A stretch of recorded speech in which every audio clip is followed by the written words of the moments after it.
Agus cá bhaim sure anna dheasa se agus tarlíonn sé go bhfuil mo chuid ibre agus mo chuid cá bhaim sure más cosús le chéile, so is rud tasa se sin. Tá méid an seo é sean Scáil Sailearna ag Club Scannán Sailearna.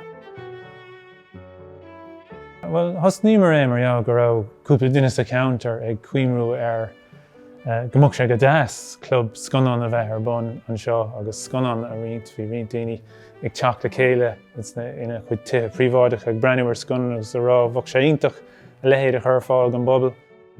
Bhí mé héin ag gobar san acadamh san ollscoil ar an gcéir rua ag an am agus bhí mé héin a chur Scannán ar fáil gan na scoláirí ar an gcéir rua agus bhuail mé leis na daoine eile sa counter seo leis an smaoinú sin. Is deasan rud go amachtain, go háirí de dhúna tá go limuis go amach bísa agus beag an córa be hagad le daoine. Bhín Scannán a bhín acu bhín siad thar cín, mar bhín ráí iontachán ceanna éagsúla ceanna bhfuil ólas antú nó teangacha íosteachta nó bhín anrá ar fada nó cha mé rá. Tá an spéis aga mé deangacha íosús brealam nó tá teanga íosteachta an, tá mé bhóna medalis faoi láthair agus bhín anrá Scannán acu.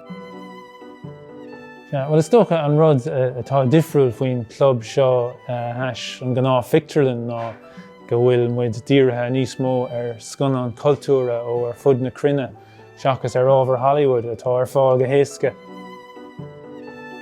Tá sé sin tábhachtach dúin in san club seo go bhfuil léargas ann ó mion cultúr difriúil nach bhfuil ag fáil idir an éisteacht céine nó nach bhfuil có feicálaach ins na man go generálta sa látá aniu bhain. Go minic tá an daoine le héin because is féidir le agus chuann siad aithne ar daoine dá réir. Is deisiúnta go a daoine atá bogus seach sa counter, because ní bhíon ort marrán cainte dhéanamh le daoine a chuirta aithne ar chuid réir a chéile. Tágam le mar céileach tá go leor cordilín an cuasan agus daoine rá me gobar nóbéidir fadó agus daoine roiine go marthú an scoil agus mar sin de. Is léir go bhfuil a gaiirí linn agus go bhfuil an phobal áitiúil an seo ag tuairt antaíocht san club agus tá muid ansásta leis an fós agus an forbairt atá tacaí ar an glob ó bhaíoch mu é. Tá níos mó buail an imlína ná mar a bhí an riamh, so tugann sé sin ógach agus dóchas dúin don todhchaí.